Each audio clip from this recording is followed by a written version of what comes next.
ครับภาษาละนาวของเรามันก็ไม่ใช่เฮียนยากอย่างนะครับต้านเฮียนอักขระนะครับมันก็คือตัวอักษรนะครับในภาษาไทยเฮียนอันสระเฮียนไม้นะครับมันก็คือสระนะครับในภาษาไทยครับเอาสองอย่างนี่มาผสมก้ำกันตามหลักการของภาษาละนานะครับ7 วัน1 เดือนตั้งก็อ่านออกเขียนได้แล้วก็บ่ยากนะครับแต่มันจะไปยากตอนที่ว่านะครับที่เราจะเอาไปอวดให้คนอื่นได้ฮู้ได้หารตัวนี่อันนี้มันยากกว่านี้แล้วครับอันอย่างว่านะครับมันเพราะว่ามันภาษาละนาวของเรามันเป็นภาษาที่มันตายไปแล้วนะครับมันไม่ได้ใช้ในทางราชการมาเมินนะไอ้คนที่เปิ้นเรียนฮู้มาอ่านออกเขียนได้นะมันยากมันน้อยนะครับมันน้อยเพราะฉะนั้นเขาจะไปเอาไปโชว์ให้คนอื่นได้ฮู้ได้หารตัวเนี่ยมันจะต้องเอาภาษาอื่นๆมาเทียบเคียงนะครับมันเป็นภาษาละนาวของเราเนี่ยอันที่มันใกล้เคียงหน่อยก็คือภาษาไต้ภาษาไทยเนี่ยนะครับมัน เพราะว่ามันเกิดมาจากที่เดียวนะครับคือที่ป้อของรามคำแหงที่เดียวนั่นนะครับมันแยกไปทางใต้หน่อยอโยธยาพวกเอาไปเป็นอันอักษรไทยนะครับมาแยกมาทางเหนือหน่อยก็อันเจ้าละนาพวกเอามาอ่าเป็นอักขระละนานะครับขั้นต้นพวกเอาเขียนนั้นอักษรธรรมละนาก่อนเป็นเบื้องต้นนะครับแล้วก็จะมาเป็นภาษาชาวบ้านนะมันก็เป็นพัฒนาตามนั้นนะครับเห็นไหมอันไอไอไอ ไอ้เรื่องการปริวัติภาษาเนี่ยเราลองไปพ่อในโลกนี้เราเปิ้นว่าเปิ้นแย่ได้กันพ้องนะครับเอาไปดูไอ้เวียดนามนะครับเนี่ยเปิ้นมีสงครามกัน200-300 ปีนะครับยาวนานครับเปิ้นบ่สามารถที่จะถ่ายทอดอันภาษายึกยือไอ้โบราณของเปิ้นนั่นน่ะภาษาเวียดนามนะมาสู่ลูกหลานเหลนเปิ้นนะครับบัดนี้ลูกหลานเหลนเปิ้นเอาหันไปใจเอาอักษรยืมเอาอักษรอันอาราบิกแล้วมาเขียนแล้วก็แล้วก็เปิ้นก็ใส่หมวกใส่จุดใส่ขีดใส่โน้สะบะสะเพ็ดนั่นน่ะที่มันจะใส่ได้นะครับเปิ้นเอาใส่หมดเพื่อให้มันได้ตามเสียงของภาษาของเปิ้นนะครับนี่เปิ้นที่เปิ้นฮ้องว่าปริวัตินะครับนี่อันอันแถวยุโรปนะครับแถวยุโรปนี่อย่างอันฝรั่งเศสนะครับเยอรมันนะครับยูเครนรัสเซียนะครับไม่นั่นเนี่ยโครเอเชียเนี่ยโน้แถวยุโรปตะวันออกเนี่ยมันเปิ้นกระจายและการปริวัติภาษาทั้งนั้นเปิ้นจะยืมเอาอักษรอาราบิกนะครับไปเขียนเป็นบักอันภาษาของเปิ้นนะครับไม่มาแล้วไปใส่จุดนะครับ2 จุดก็มีนะครับหมวกก็มีนะครับหมวกปิ้นนะครับอย่างหมวกโครเอเชียมันจะปิ้นขึ้นนะครับหมวกเวียดนามมันกุบลงมันหุ้มลงนะครับหมวกโครเอเชียมันปิ้นขึ้นนะเนี่ยมันก็แปลกเหมือนกันนะเนี่ยเปิ้นก็เอาสเปดเหมือนกันหน้าตาคือมันได้ตามเสียงของภาษาเปิ้นบางครั้งเปิ้นยังเปลี่ยนอันตัวอักษรบางตัวเลยครับคือมันเป็นอันคือมันได้ตามสำเนียงภาษาของเปิ้นเนี่ยมันก็มีนะครับมันเป็นอย่างนั้นนะ ในอังกฤษนะครับประเทศอังกฤษเนี่ยเปิ้นจะเอาอักษรอาราบิกไปเขียนเป็นภาษาของเปิ้นนะครับเปิ้นบ่ใส่สักอย่างนะครับล้นๆเนี่ยนะแม่นั่นน่ะแต่เปิ้นมีกฎกติกาว่าเปิ้นผ่านเสียงได้กูเสียงเลยตามใจชอบเอาผ่านเสียงไปเลยนะครับเห็นไหมคำเดียวกันนั้นน่ะเป็นประโยคคำถามก็ไปทำลายนึงครับเห็นไหมเป็นประโยคธรรมดาก็ไปทำลายนึงแล้วแต่บริบทของอันประโยคนั้นๆเห็นไหมอันนี้เนี่ยมันก็เหมือนภาษาอันละนาวของเฮายุคต้นๆนะครับเปิ้นบ่มีไม่เอกไม่โทก็คือไม่ย่อไม่ซัดนะครับเห็นไหมอันเปิ้นก็คือผ่านเสียงได้หลายเสียงเหมือนกันเนี่ยมาเนี่ยมันเป็นอย่างนั้นนะครับเรื่องการปริวัติเรื่องของภาษานะให้มันอันเฮามาอู้ถึงเรื่องปริวัติภาษานี่นะครับของละนาวของเฮาเนี่ยผมก็ได้ใจหลักการของสภาวัฒนธรรมมหาวิทยาลัยเชียงใหม่นะปฏิบัติตกลงกันไว้เมื่อปลายปี28นะครับตกลงกันไว้ว่าอย่างนี้นะครับการที่จะเอาภาษาละนาเนี่ยมาสะกดเขียนเป็นเป็นภาษาเอาการที่เอาภาษาโทษเนี่ยเอาภาษาไต้มาเขียนเป็นภาษาละนาเนี่ยสะกดเขียนเป็นภาษาละนาเนี่ยหรือที่พนห้องว่าปริวัติเนี่ยนะกระทำได้อยู่3 แบบหรือ3 รูปแบบนะครับเนี่ยแบบที่1นั่นน่ะแบบที่1นั้นเพื่อเอาไว้บันทึกในลักษิลาจารึกเอกสารสำคัญในโบราณนะครับเปิ้นจะเอามาอันทุก อักขระนะครับทุกไม้ทุกเครื่องหมายนะครับแม้กระทั่งไม่กงไม่กังไหลไม่ม้วนสะบัดสะเพ็ดไปเอามาหมดนะครับเนี่ยเปิ้นบอกเว้นนะครับอันเนี้ยมันเป็นนั่นการปฏิวัติที่มันแบบละเอียดเลยนะครับละเอียดยิบเลยนะฮะเนี่ยเบิ้นมือพิวเลยเนี่ยอันนี้เขาบอกถึงแล้วเขาบอกถึงรายละเอียดแล้วเขามาอู้แค่แบบที่สองนี่ก็พอนะครับแบบที่สองมันว่าอีนะครับเห็นไหมเปิ้นบอกว่ายืมมาอักษรไทยนะครับมาปรับเทียบมาเป็นอักขระละนาทางบนปูนเนี่ยแล้วก็ประกอบกรรมขึ้นมากับแบบภาษาไทยผสมผสานกันไปนะครับบางครั้งไม้หรือสระมันบ่ตรงบ่ตัดกันนะครับเปิ้นก็อันสามารถบูรณะกำศัพท์ได้มันหน้าตามันแบบไทยๆนะครับเนี่ยมันแต่เวลาอ่านนั่นน่ะมันสำคัญนะครับ อ่านเปิ้นต้องบอกว่ามันท่านจะต้องเป็นอ่านที่คนที่เรียนรู้ภาษาละนามาอ่านนะครับมันจะต้องอ่านแบบภาษาละนานะครับนั้นแบบนี้มันคนทั่วไปเข้ามาอ่านแล้วมันถ้าเข้าใจผิดแล้วมันสำเนียงมันจะผิดเพี้ยนนะบางครั้งสำเนียงบางสำเนียงมันบางคำมันก็จะเหมือนกันอยู่นะครับบางคำก็จะผิดแพกออกไปนะครับเนี่ยเพราะว่าภาษาไทยกับภาษาละนามันใกล้เคียงกันแล้วครับมันก็คืออันมันเกิดมาจากที่เดียวนั่นนะบางกรรมก็ยังเหมือนกันอยู่เอามาดูก่อยแล้วนะครับเอามาก่อยแล้วนะไอ้แบบที่สามนี่เขาก็อุ้มกันนะเอาแบบที่สองก่อนนะครับแบบที่สองเนี่ยมาอันเนี่ยไม่เก๋ไม่เก๋กับสระเอใช่ไหมเนี่ยสระเอใช่ไหมอันนี้ตัวปะนะครับตัวปะเพิ่นยืมเอาตัวอันพอพานนะครับเห็นไหมตัวปะยืมตัวพอพานมาเป็นนะมันตัวปอในภาษาละนาเนี่ยมันมีสองตัวนะตัวปะกับตัวปะนะครับอันเสียงโทปกติเนี่ยบนใจตัวปะนะครับเนี่ยเปิ้งนะครับเปิ้งปี้นะเปิ้งนะเปิ้งกับปี้มันเท่ากันในเสียงโทปกติไหมเปิ้งนะไม่ตัวปะนะไม่กี้นะครับไม่กี้ไม่เยอะนะครับไม่เยอะไม่อีกใช่ไหมตัวงะน้อยอยู่ตรงลุ่มนี่ก็งองูใช่ไหมอันนี้เนี่ยอ่านว่าเปิ้งนะไม่ใช่เพิ่งนะแม่เนี่ยคนทั่วไปมาอ่านว่าเพิ่งมันไม่ได้นะเปิ้งต้องอ่านเป็นปอนะเปิ้งเปิ้งเสียงโทปกตินะเปิ้งนะครับอันนี้เราอันนี้ตัวป้าก็ยืมตัวพอพานมาเป็นไม่กี่ไม่กี่กับสระอีใช่ไหมอันไม่เยอะไม่อีกใช่ไหมปี้เปิ้งปี้นั่นอ่านว่าเปิ้งปี้ไม่ใช่เพิ่งพี่นะเนี่ยเปิ้นเหมือนคนอื่นมาอ่านพอเห็นนี้แล้วครับเปิ้งปี้อันนี้เหรอไม่เกี่ตัวจ๊ะนะครับตัวจ๊ะตัวบะนะครับตัวจ๊ะบะตัวจ๊ะและตัวบะมีไม่กะใช่ไหมเนี่ยอันนี้ปนอ่านว่าเจ็บนะครับอันนี้ก็อ่านว่าเจ็บนะแม่เนี่ยอ่านว่าเจ็บนะครับไม่ใช่เจบะนะครับอ่านว่าเจ็บเพราะอย่างอันนี้กรรมนี่มันแรกแล้วมันมาจากไม่เกะนะครับไม่เกะมันก็เจ๊นะครับเมื่อมันเจ๊แล้วมันใส่ตัวบะเข้าไปมันเจ็บนะครับอย่างเขาบอกก่อยเลยนะครับอันนี้เนี่ยเจ๊นะครับอันนี้เจ๊นะครับเจ๊อันนี้มันอ่านว่าเจ๊นั่นอ่านว่าเจ๊เห็นไหมอ่านว่าเจ๊ใส่ตัวบะเข้าไปนะครับใส่ตัวบะเข้าไปใส่ตัวบะเข้าไปนะครับมันเจ๊นะครับเมื่ออันเนี้ยอันนี้มันเจ๊ใช่ไหมเนี่ยอันนี้มันเจ๊ใช่ไหมเนี่ยมันเจ๊อันเนี้ยไม่เก๋นะครับเจ๊ใส่ตัวบะเข้าไปนะครับสะกดด้วยตัวบะครับมันเจ็บเลยมาเนี่ยมันเจ็บเลยมามันเจ๊แล้วก็เจ็บเลยมามันเจ็บเลยเนี่ยอันนี้มามันต้นแล้วมันมาจากไม่เก๋นะครับไม่เก๋นะครับ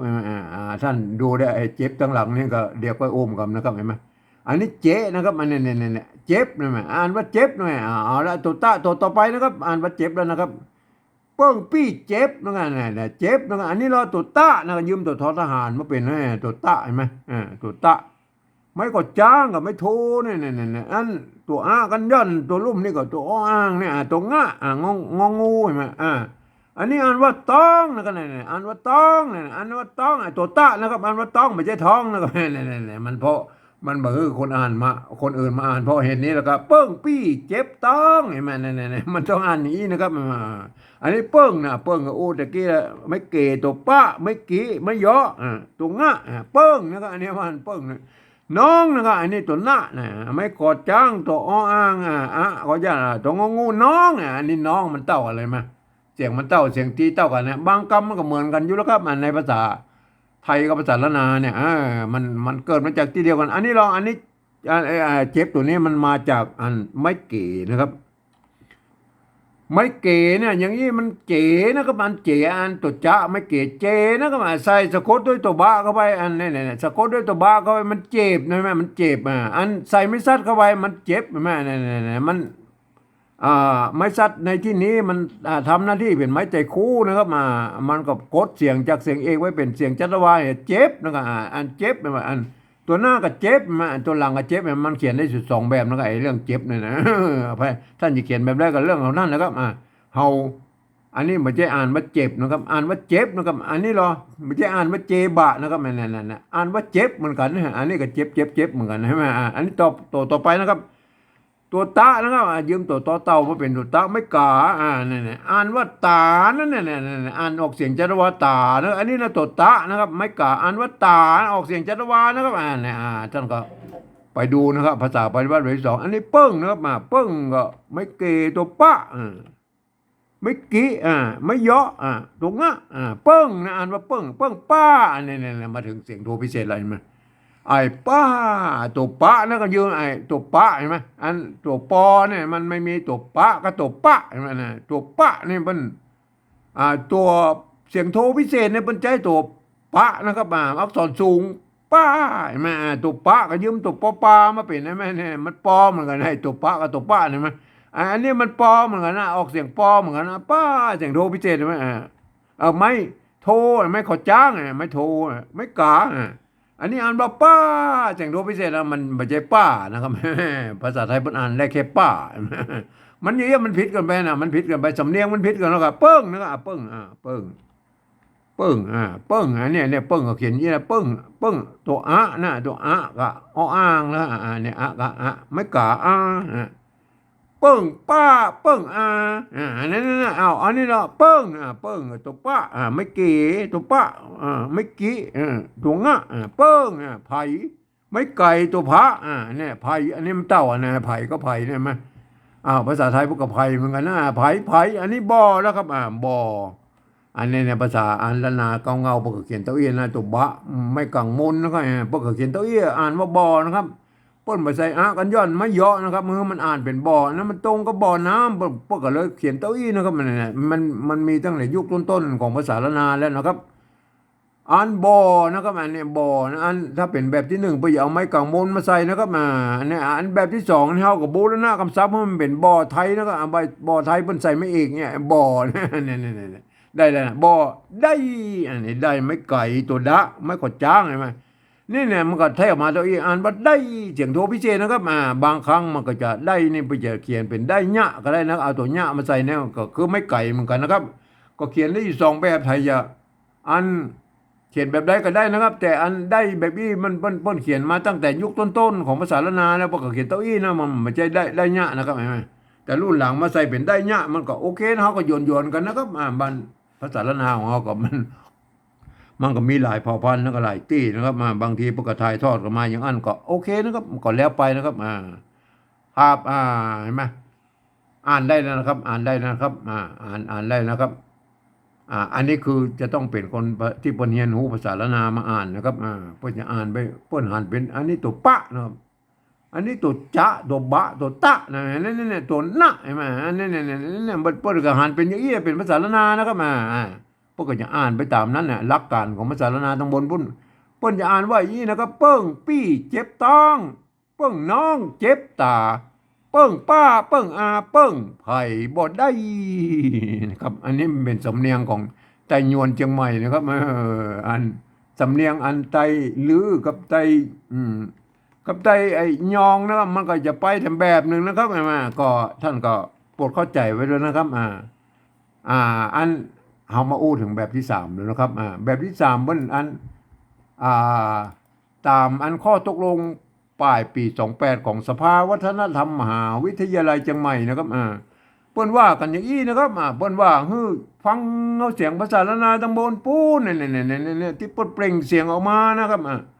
เปิ้นเปล่งเสียงออกมาอย่างใดนะครับท่านก็เอาภาษาไทยเขียนพิจารณานะครับเปิ้นอู้ตัวเอี้ยนะครับเปิ้นอู้ตัวเอี้ยแต่เปิ้นก็บ่ได้นึกถึงว่าอันภาษาไทยมันเป็นระบบ5เสียงนะครับอันของละนาของเรามันเป็นระบบ6เสียงนะครับเปิ้นจะเอาภาษา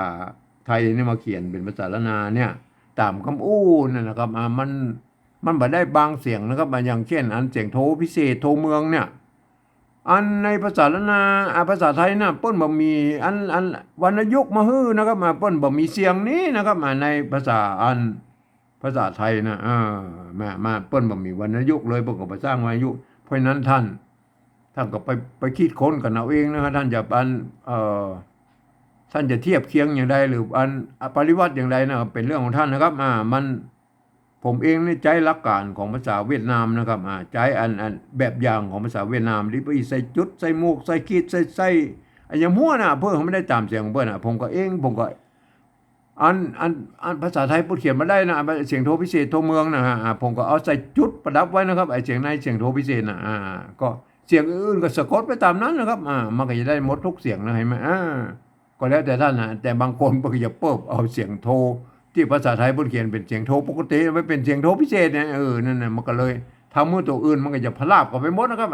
นั่นมาพลาบอย่างใดก็มาพอนะมาพออันเดียวถึงเสียงโทพิเศษเขาก็อุ้มกันอันนี้เนาะอันนี้อันตัวเนี่ยตัวแรกเนี่ยอันภาษาละนาเพิ่นอ่านว่าเปิ้งนะครับเปิ้งเดี๋ยวตัวป้านะครับเปิ้งอ่านว่าเปิ้งนะครับเอาลวดเลยเปิ้งกับปี้เปิ้งปี้เปิ้งปี้เห็นไหมสองอันเนี่ยเปิ้งปี้มันเสียงโทเท่ากันนะเอาลวดเลยเปิ้งกับปี้อันนี้หรออันนี้ภาษาแบบปฏิวัติแบบที่สองนี่เปิ้งกับตัวป้าเนี่ยมาอ่านว่าเปิ้งปี้เปิ้งปี้เหมือนกันใช่ไหมเสียงโทนะครับเปิ้งปี้นะครับเปิ้งปี้มาถึงแบบที่สามเนาะแบบที่สามนี่เอาภาษาไทยเขียนแล้วครับท่านจะต้องเอาหลักการภาษาไทยอ่านนะเปิ้งก็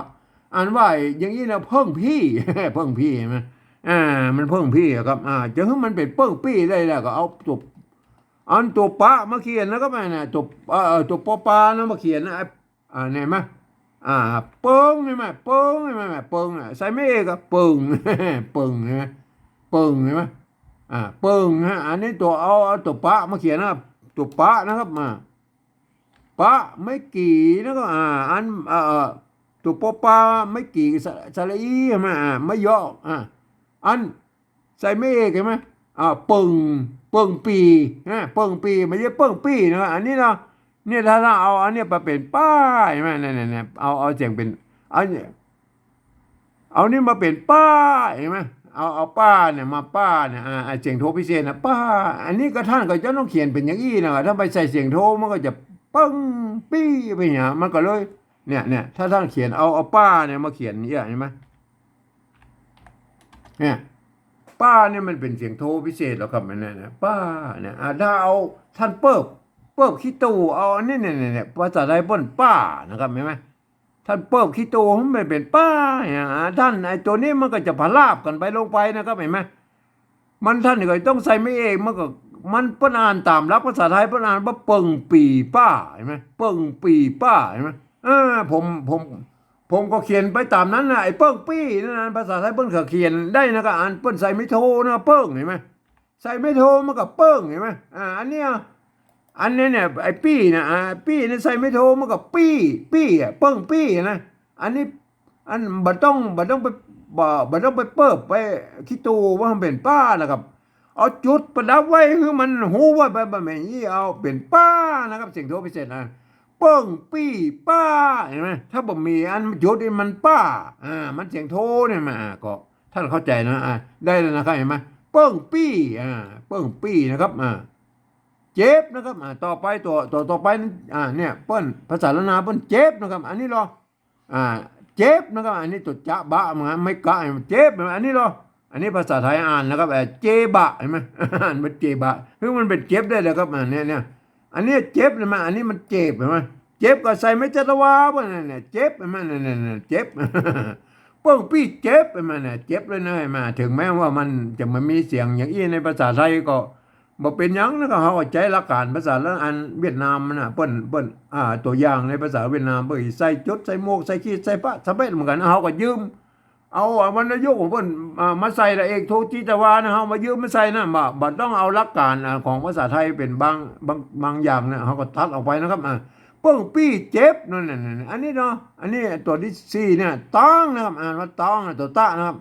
อันแบบที่2แล้วพวกอ่านว่าต้องนะครับอันนี้แบบที่3เนี่ยเอาภาษาไทยมาเขียนอ่านว่าท้องนะครับท้องอ่านว่าท้องเห็นมั้ย ท่านจะต้องเอาต่อเต่าเขียนนะครับต่อเต่าอันนี้อ่านว่าตองนะภาษาไทยภาษาไทยพระกระชดกระโดได้นะตองใส่ไม่เอกต้องต้องเสียงเองนะอันใส่ไม่โทต้องนะครับต้องตาต้องใจต้องจิตต้องมันต้องนะครับแล้วก็ต้องแล้วก็บาต้องบาต้องบาต้องมันเสียงโทพิเศษต้องอันเสียงโทพิเศษเขาใส่จุดนะบาต้องอันต้องอันเนี้ยต้องมันใส่ไม่ตีไปไหมใส่ไม่ตีต้องใช่ไหมต้องทันเลยก็เสียงแล้วต้องบาต้องบัดตองกล้วยตองอันนี้ไหมตองได้กูเสียงนะครับผ่านแบบผมเนี่ยต้องเสียงตีก็ใส่ไม่ตีไหมต้องเห็นไหมอันนี้เราเปิ้งนะครับอันนี้ก็เปิ้งเห็นไหมเปิ้งเห็นไหมอันนี้เรามันเพิ่งนะครับเมื่อมันเพิ่งแล้วเราก็เอาตัวปะใส่นะครับเห็นไหมตัวปะใส่เอาตัวปอเขียนให้เปิ้งเห็นไหมใส่ไม่เนี่ยเปิ้งเห็นไหมเปิ้งเอาใส่ไม่ทุบเปิ้งใช่ไหมได้แหละเปิ้งอันนี้น้องนะครับในภาษาละนาเป็นเสียงตีน้องนะอันแบบที่สองกันน้องใช่ไหมอันภาษาไทยพวกเอานอนหนูมาเขียนกันน้องเสียงตีมกันเนี่ยมันตรงกันตัดกันแล้วไปแล้วก็ดีไปแล้วไงมาภาษาไทยภาษาละนาบางคำมันก็เขียนเหมือนกันนะครับต่อไปนะครับอันนี้เจ็บนะไงมาเนี่ยอันว่าเจ็บเท่ากับตัวหน้าเจบะกับไอ้นี่มันใส่ไม่ซัดอันตัวหน้ามันใจไม่กะไอ้มันเนี่ยมันก็เจ็บเท่ากันนะครับตามที่ผมอธิบายตั้งเมื่อต้นเห็นไหมอันนี้อันนี้ประกาศว่าเจ็บเห็นไหมเนี่ยตัวจ้าไม้ก็ซัดนะเนี่ยตัวบะเนี่ยสะกดเนี่ยอันว่าเจ็บอันนี้ภาษาไทยเขียนนะครับสระเอตัวจานไม่ใช่คู่ตัวบะตัวบอใบไม้นะโทษทีเปิ้นอ่านว่าเจ็บนะครับเสียงเอฟเห็นไหมเสียงเอฟมันเจ็บได้แล้วก็ใส่ไม่จัตวาเพื่อนเจ็บเห็นไหมเนี่ยเอาดัดแปลงให้มันเป็นเจ็บนะครับเจ็บอันตัวนี้อันนี้ตัวหน้ากับเจ็บเอาเขียนเต้ากันใช่ไหมเจ็บเสียงจัตวานะครับเห็นไหมเจ็บนี่เป็นเสียงจัตวานะครับอันภาษาไทยเปิ้นออกเสียงเอกนะครับเจ็บนะครับเนี่ยก็มันผิดสำเนียงไปเขาก็เอาตามสำเนียงภาษาละนานะครับเห็นไหมอันนี้เราก็อันตัวตะนะครับอ่านว่าตานะเสียงจัตวานะอันนี้ตัวตะไม่กะอ่านว่าตานะเสียงจัตวานะครับอันนี้ภาษาไทยแล้วก็อันนี้ตัวโตเต่าสระอาเพิ่นอ่านว่าตานะครับเสียงสมันนี่แม่นะมันผิดสำเนียงกันไปเมื่อผิดสำเนียงเขาตาเนี่ยได้ก็ใส่ไม่จัตวาเพิ่นมันเสียงจัตวาก็ตาเนี่ยเจ็บตามันได้มันได้มันอันนี้เราเปิ้งนะอันนี้มันเพิ่ง อันนี้มันเพิ่งมันจะต้องเขียนเป็นเปิ้งเลยแม่เปิ้งแม่เปิ้งใส่ไม่เอกเปิ้งขี้ตูบางคนเอาขี้ตูเอาป้าเนี่ยไปเป็นป้าเนี่ยมันก็ต้องเอาเขียนแบบนี้กับเปิ้งป้าเห็นไหมมันแบบเจ๊เปิ้งป้าเห็นไหมมันคนละเสียงกันนะครับเปิ้งป้าเปิ้งมันเสียงโทปกตินะครับป้ามันเสียงโทพิเศษโทเมืองนะครับอันนี้มันเขียนได้แค่เปิ้งป้าเห็นไหมเสียงเอกก็เสียงโทปกติมันเขียนอย่างเงี้ยที่เปิ้ลจะเอาขี้ตัวนี่ไปเป็นป้าเนี่ยผมเอานะครับผมจะเอาเขียนตามเสียงที่ภาษาไทยมันเขียนได้แล้วก็อันเปิ้งนะเปิ้งเสียงโทนะครับเนี่ยเปิ้งเนี่ยแล้วก็ป้าก็ใส่จุดไปนะครับเสียงโทพิเศษได้เลยมาเปิ้งป้าเปิ้งมันเสียงโทปกตินะครับป้ามันเสียงโทพิเศษโทเมืองนะครับเนี่ยเปิ้งป้าอย่างนี้นะครับอันนี้ก็เปิ้งอันนี้ก็เปิ้งมันก็จะต้องเอาเปิ้งแบบนี้นะครับเสียเอาปลาไม่โทเนี่ยมาเนี่ยไหมเปิ้งอันนี้อันนี้นะครับมันมีปัญหาแล้วเนี่ยเสียงสมันใช่ไหมอันนี้ก็นะอันนี้ก็อ่างสระอามันก็เสียงสมันเท่ากันก็โอเคนะครับมันเหมือนกันแล้วไปนะครับอันต่อไปนะครับอันนี้เปิ้งนะครับอันนี้เปิ้งเห็นไหมอันแบบที่สองก็เปิ้งนะแบบที่สามมันเพิ่งนะครับเมื่อมันเพิ่งแล้วปลาเขียนแล้วก็ไม่กี่สระอีไม่โทเปิ้งเนี่ยเปิ้งอันนี้ไม่ไก่สระพระไผ่นะครับอันนี้ไม่สระไอไม่กะไม่ไก่ตัวพระนะทุกทีอ่านว่าไผ่นะครับอันนี้สระไอนะครับตัวผอพึ่งอ่านว่าไผ่เสียงจัตวาเต่ากันแล้วไปนะครับอันนี้บอนะครับเนี่ยคำนี้อ่านว่าบอนะครับบออันแบบที่สองพวกอ่านว่าบอนะครับแบบภาษาไทยพวกอ่านว่าบอนะครับก็มันเหมือนกันก็แล้วไปแล้วก็อันนี้ตัวสุดท้ายเนี่ยได้นะไม่ไก่ตัวดะไม่ขอจังได้นะเสียงโดพิเศษนะครับอันนี้ไม่ไก่ตัวดะไม่ขอจังได้นะเสียงโดพิเศษนะครับอันนี้ อันนี้เอาภาษาไทยมาเขียนนะสระไอตัวดอเด็กนะครับไม้โทนะครับเห็นไหมอ่านว่าได้นะครับเต้าก็เสียงอันโทปกติเห็นไหมได้เจอมันเป็นเสียงอันโทพิเศษเนี่ยก็ใส่จุดเข้าไปได้เห็นไหมได้เห็นไหมดอเด็กก็เป็นภาษาอันอ่าเป็นภาษาอักษรกลางในภาษาไทยเหมือนกันอันเนี่ยเปิ้ลกับพันเล็กก็เสียงนะได้นะครับใส่ไม่เอกได้ใส่ไม่โทได้เห็นไหมได้เนี่ยเปิ้ลเขียนได้แค่ได้นะจะไปเปิ้ลคิดตัวเป็นได้นะครับมันคนละเสียงกันนะครับแม่อันได้ไงได้ใส่จุดไปได้ได้ละได้ได้หมูมันไม่มีความหมายก็บอกได้สะกดแล้วดูไปเลยได้มันได้อันได้đóได้เบาได้เบาได้เนี่ยเห็นไหมได้กูเสียงนะเอาแบบของผมได้เสียงโดพิเศษนะครับอันนี้ได้มันเสียงอันไทยมันโทปกตินะครับเห็นไหมเอามันเป็นโทพิเศษแล้วก็โทเมืองเนี่ยใส่จุดเข้าไปได้เลยไหมเนี่ยการอันที่จะเขียนอันปริวัติแบบผมนี่มันพันได้กูเสียงนะครับท่านก็ไปฝึกเอานะครับท่านก็แล้วแต่ท่านจะเขียนนะครับไม่เป็นลิขสิทธิ์ของท่านนะครับเนี่ยการเขียนแบบผมเนี่ยสามารถที่จะให้คนอื่นๆทั่วไปเข้ามาอ่านได้นะครับแม้กระทั่งอันถึงแม้จะเป็นฝรั่งมั่งค่าลูกที่ไหนมาก็จ้างท่าเฮียนภาษาไทยมาแล้วนะครับก็ให้อ่านไปตามอันหลักการของภาษาไทยนะครับแต่มีข้อยกเว้นอยู่ว่าอันกรรมที่มีจุดเนี่ยจะต้องอ่านออกเสียงโทพิเศษโทเมืองนะครับกรรมที่มันมีอันไม้จัตวาเนี่ยก็ออกเป็นเสียงจัตวานะครับกรรมที่มันวรรณยุกต์ต้นนะมันเป็นอยนะครับเพื่ออ่านเป็นยอยักษ์ล้านนานะอยู่อย่างเนี่ยต้องอ่านไปเป็นอย่างนั้นนะครับ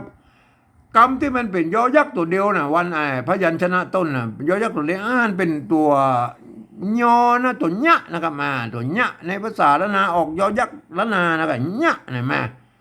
ท่านอ่านไปตามหลักภาษาล้านนาภาษาไทยเลยนะครับท่านก็จะได้สำเนียงไตยวนเชียงใหม่ไปเลยนะครับเปิ้น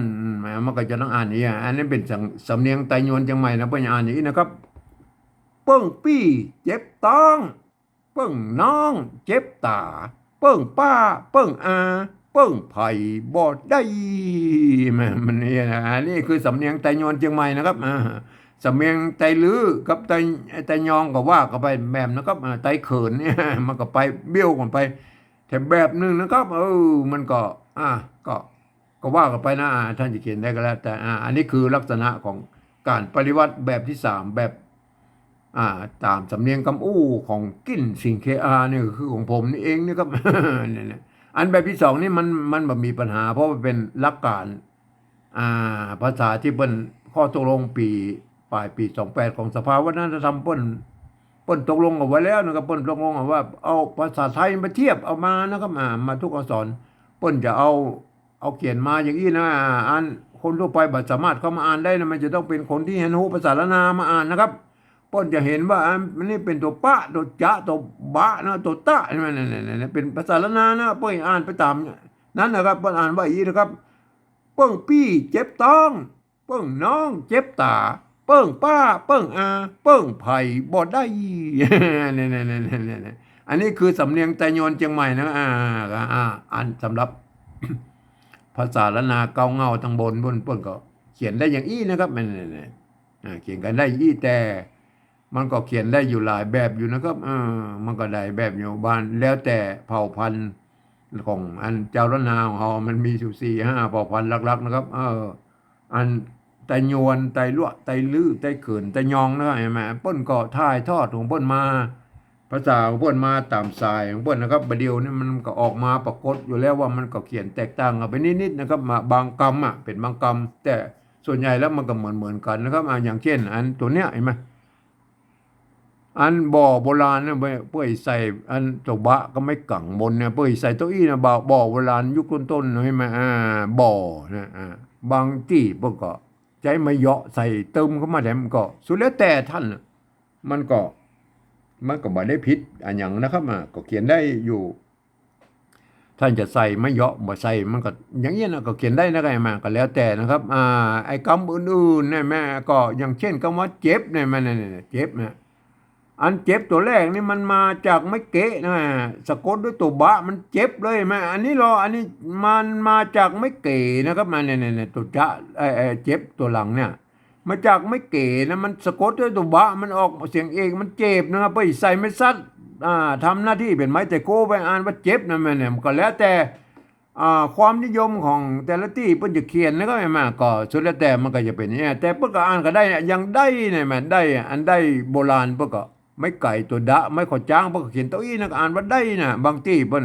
ยกหลังๆมาเพิ่นเอาตัวญะมาใส่ลูกเล่น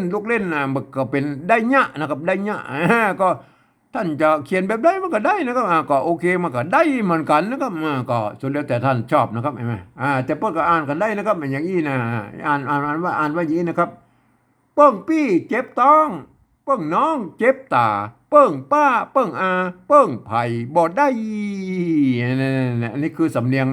ไตยวนเชียงใหม่นะครับครับเนี่ยเรื่องปริวัติภาษามันต้องเป็นอย่างนี้นะครับท่านก็ไปคิดค้นกันเอาเองนะฮะผมเองเนี่ยผมใช้หลักการของสภาวัฒนธรรมมหา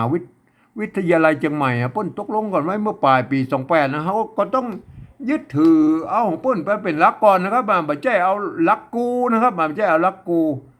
คือมันมีหลักให้ก่อนนะมันการปริวัติภาษาของเฮาเนี่ยในละนาเนี่ยมันจะไปในทำนองเดียวกันนะครับถ้ายึดเอาอันใดอันหนึ่งมันเป็นหลักให้ก่อนนะครับแล้วมันจะการปฏิวัติภาษาของเรามันก็จะใกล้เคียงกันนะครับท่านไม่จะไปกึดเอาคนเดียวนะครับไม่จะกึดเอาคนเดียวอย่างไอ้ป้าเนี่ยท่านเอาเปิบเอาเสียงอันโทรปกตินั่นไปเป็นนะมันเอาไปเป็นป้ายมันก็อันอื่นมันก็จะต้องพลาบกันไปหมดอันนี้เป็นเรื่องที่ผ่านมานะส่วนใหญ่มันไม่เป็นอย่างอี้นะครับท่านก็ไปคิดกันเอาเองครับวันนี้ผมก็ขอบรรยายเพียงแค่นี้นะครับ